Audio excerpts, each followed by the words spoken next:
ফিলিস্তিনের গাজা উপত্যকার বিশাল অংশ এখন বিরান ভূমি। ধ্বংসস্তূপের মধ্যে এখানে সেখানে পড়ে আছে লাশ। রাফা শহরের কোথাও নেই জীবিত মানুষের চিহ্ন।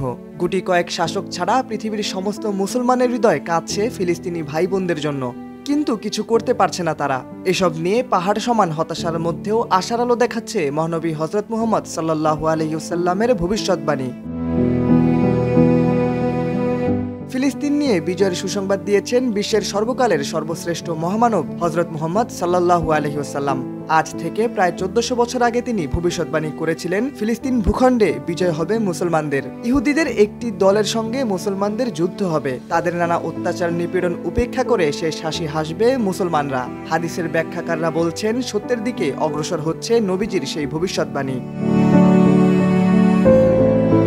হযরত আবু উমামা রাদিয়াল্লাহু তাআলা আনহু থেকে বর্ণিত, রাসূলুল্লাহ সাল্লাল্লাহু আলাইহি ওয়াসাল্লাম বলেন, উম্মতে মুহাম্মাদের একটি দল সব সময় সত্যের উপর বিজয়ী হবে। শত্রুর সামনে তারা সব সময় পরাক্রমশালী থাকবে। দুর্ভিক্ষ ছাড়া কিছুই তাদের দমাতে পারবে না। কিয়ামত পর্যন্ত তারা এমনই থাকবে। সাহাবীরা জিজ্ঞেস করলেন, এই দল কোথায় থাকবে? জবাবে রাসূলুল্লাহ সাল্লাল্লাহু আলাইহি ওয়াসাল্লাম বললেন, তাদের অবস্থান হবে বাইতুল মুকাদ্দাসের আশেপাশে।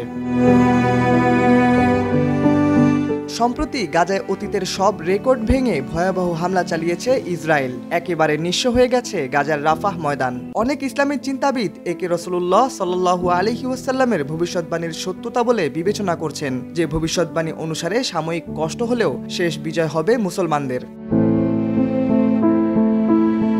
আরবিতে শামদেশ বলতে বোঝানো হয় ফিলিস্তিনকে। মহানবীর আরও একটি ভবিষ্যৎবাণী থেকে জানা যায়, এই অঞ্চলে একটি দল সব সময় সত্যের পথে লড়াই করবে। তাদেরকে আল্লাহ সাহায্য করবেন। তাদের এই সংগ্রাম কিয়ামত পর্যন্ত অব্যাহত থাকবে। তারা বহু নির্যাতনের মুখোমুখি হলেও তাদের কেউই পরাজিত করতে পারবে না। বুখারী শরীফের হাদিস থেকে জানা যায়, এই দলটি শামদেশে অবস্থান করবে। বর্তমানে অনেক প্রসিদ্ধ আলেম ফিলিস্তিনকে শামদেশ বলে অবহিত করে থাকেন।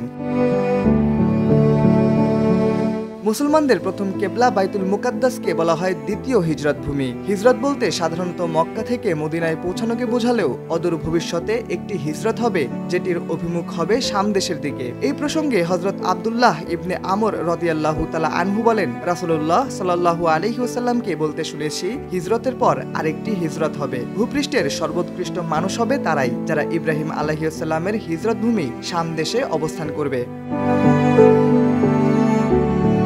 মহানবী হযরত মুহাম্মদ সাল্লাল্লাহু আলাইহি ওয়াসাল্লাম থেকে বর্ণিত এরকম আরো কয়েকটি হাদিসে করা ভবিষ্যৎবাণী থেকে জানা যায়, ফিলিস্তিনের মুসলমানদের বিজয় হবার কথা। ধীরে ধীরে সেই বাস্তবতার দিকে এগিয়ে যাচ্ছে সম্প্রতি ফিলিস্তিনে ঘটা ঘটনাগুলো। মুসলিম দেশগুলো এক হয়ে ফিলিস্তিনের পাশে না দাঁড়ালেও মহানবীর ভবিষ্যৎবাণী অনুসারে তাদের মুক্তির কাণ্ডারী হবেন ইমাম মাহদী, আর সে সময় খুবই কাছে বলে মনে করছেন অনেকে। শাহরিয়ার আহমেদ, সময়ের আলো।